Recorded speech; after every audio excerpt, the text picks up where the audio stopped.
Bismillahirrahmanirrahim. Assalamualaikum warahmatullahi wabarakatuh. Alhamdulillahirrahmanirrahim. Assalatu wassalamu ala asyrafil anbiya'i wal mursalin wa ala alihi wa sahbihi rasulillahi ajma'in.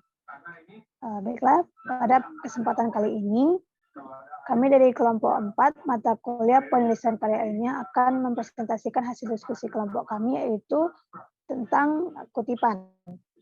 Sebelumnya yaitu kami dengan dosen pengampu Ibu Ganda Hijrah Selaras, SPD MPD. Sebelum memulai kepada materi, saya akan memperkenalkan anggota kelompok 4 terlebih dahulu. Yang pertama ada Meira Esa dengan NIM 21031022 sebagai pemateri.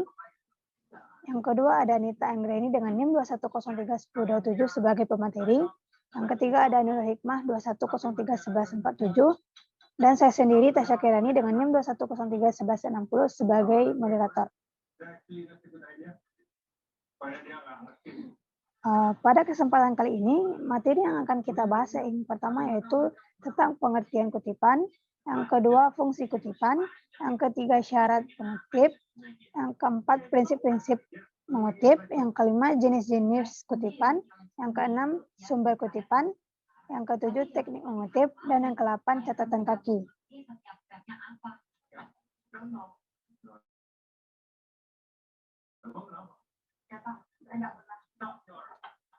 Langsung saja pada materi pertama, yaitu tentang pengertian kutipan yang akan saya bacakan sendiri.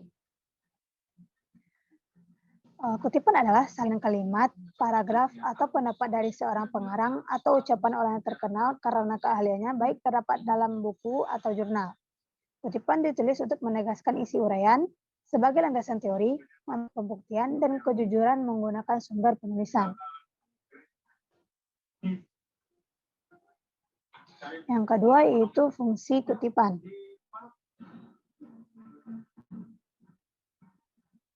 Fungsi dari kutipan ini terdiri dari 5. Yang pertama yaitu untuk membuktikan kebenaran dari sebuah pernyataan yang dibuat oleh penulis.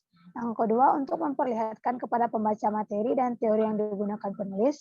Yang ketiga yaitu untuk mengkaji interpretasi penulis terhadap bahan kutipan yang digunakan. Yang keempat yaitu untuk menunjukkan bagian atau aspek topik yang akan dibahas dan untuk menegaskan isi uraian. Yang kelima yaitu untuk mencegah penggunaan dan pengakuan bahan tulisan orang lain sebagai milik sendiri atau plagiat.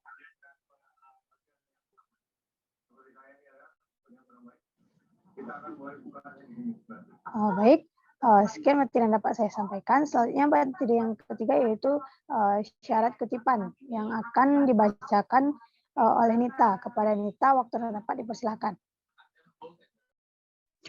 Baik, sebelumnya terima kasih kepada moderator. Baiklah, di sini saya akan menjelaskan tentang syarat-syarat mengutip.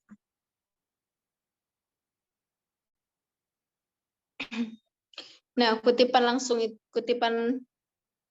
terdiri dari 4 baris atau kurang.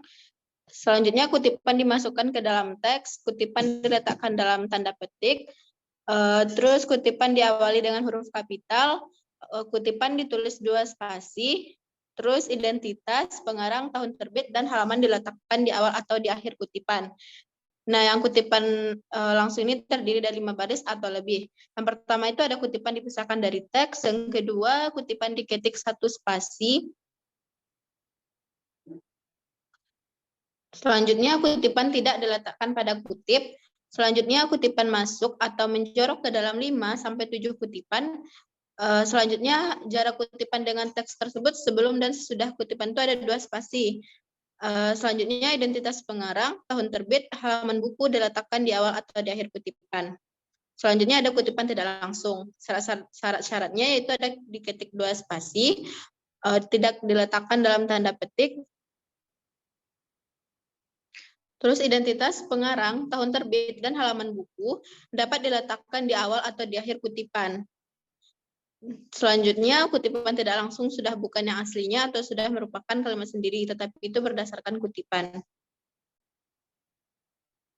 Nah, materi yang keempat itu ada prinsip-prinsip kutipan.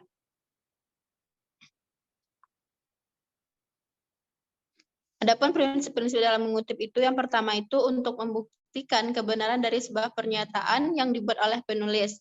Nah, yang kedua itu untuk memperlihatkan kepada pembaca materi dan teori yang digunakan oleh penulis. Yang ketiga, untuk mengkaji interpretasi penulis terhadap bahan kutipan yang digunakan. Selanjutnya, untuk menunjukkan bagian atau aspek topik yang akan dibahas dan untuk menegaskan isi uraian.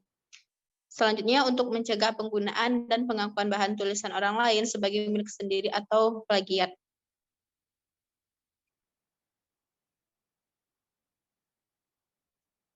Sekian yang dapat saya sampaikan, saya kembalikan kepada moderator. Baiklah, terima kasih kepada Nita telah membacakan materi yang ketiga dan keempat. Selanjutnya materi kelima dan keenam yang akan dibacakan oleh Saudari Mira Esa. Kepada Mira dipersilakan. Baiklah, terima kasih kepada moderator. Saya akan melanjutkan materi yang kelima, yaitu jenis-jenis kutipan. Kutipan terbagi menjadi dua, yaitu kutipan langsung dan kutipan tidak langsung. Kutipan langsung sifatnya benar-benar ditulis menurut pendapat dari yang kita ambil, seperti di internet atau di buku ataupun di jurnal. Pada kutipan tidak langsung, kita biasanya menggunakan parafrase atau mengubah kalimat-kalimatnya menjadi kalimat sendiri. Pada kutipan langsung terbagi menjadi dua, yaitu kutipan langsung pendek yang biasanya tidak lebih dari 4 baris, sedangkan pada kutipan langsung panjang biasanya lebih dari 4 baris. Pada kutipan tidak langsung juga terbagi menjadi dua, yaitu kutipan tidak langsung pendek dan kutipan tidak langsung panjang. Contoh dari kutipan langsung yang kurang dari 4 baris dapat dilihat pada slide berikut. Dan yang di bagian bawah ini merupakan contoh kutipan langsung yang lebih dari 4 baris. Selanjutnya, contoh kutipan tidak langsung. Yang bagian atas merupakan contoh dari kutipan tidak langsung pendek, sedangkan yang di bawah merupakan kutipan tidak langsung yang panjang.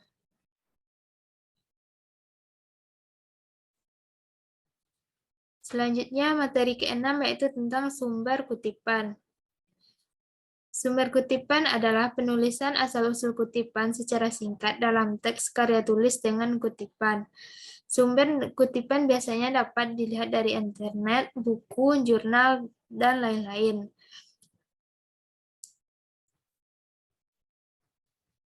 Ini adalah contoh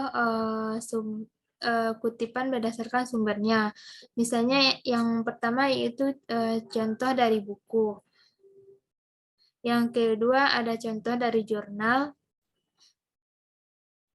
Dan yang ketiga ada contoh dari internet. Kutipan ini biasanya diletakkan pada awal maupun di akhir tulisan. Jika sumber kutipan diletakkan di awal kalimat, nama penulis diletakkan di luar tanda kurung, sedangkan jika menulis sumber di akhir kalimat, nama penulis diletakkan dalam tanda kurung, beserta tahun serta nomor halamannya. Sumber kutipan ini perlu dituliskan yaitu sebagai bentuk penghargaan dan pengakuan bahwa teks pada suatu bagian yang telah dikutip tersebut merupakan berasal dari ide, argumen, atau analisa penulis sebelumnya atau orang yang membantu para pembaca yang ingin mengetahui lebih dalam mengenai sumber kutipan. Mungkin hanya itu materi yang dapat saya sampaikan. Saya kembalikan kepada moderator. Baiklah, terima kasih saya ucapkan kepada Saudari Mira Esa yang telah membersihkan materi kelima dan keenam. Selanjutnya materi ketujuh dan ke-8 yang akan dilanjutkan oleh Saudari Nurul Hikmah. Kepada Nurul, waktu dan tempat dipersilakan.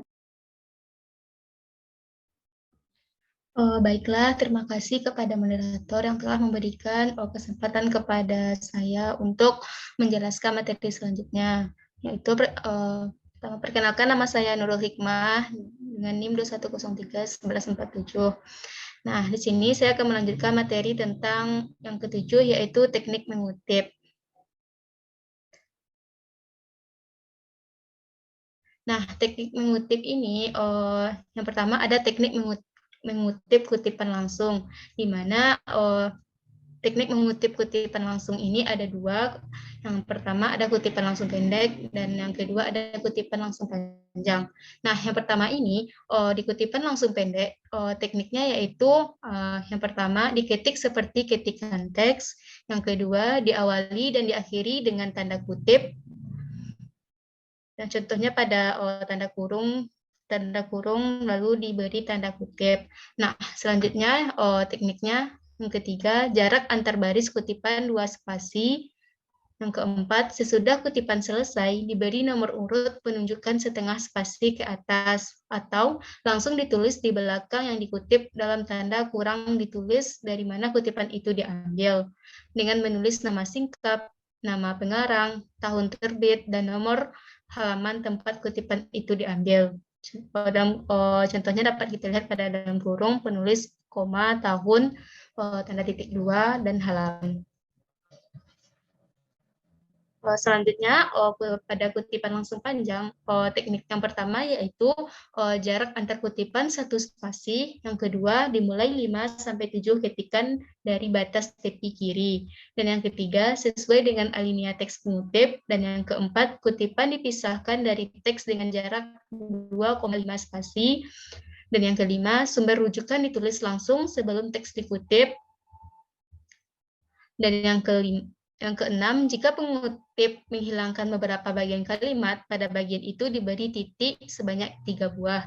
Dan yang terakhir yaitu di belakang kutipan diberi perkutipan. Nah, selanjutnya teknik mengutip tidak langsung. Yang sebelumnya telah saya jelaskan yang tadi, yaitu teknik mengutip langsung, dan selanjutnya ini akan saya jelaskan teknik mengutip tidak langsung. Nah, teknik mengutip tidak langsung ini yaitu dengan menggunakan teknik parafrase. Dia terbagi atas 2 jenis juga, yaitu kutipan tidak langsung pendek dan kutipan tidak langsung panjang. Nah, pada kutipan tidak langsung pendek ini, kutipannya yang terdiri dari 3 baris atau kurang. Dan yang kedua, kutipan tidak langsung panjang ini, kutipan yang tidak panjangnya lebih dari 3 baris atau 4 baris ke atas.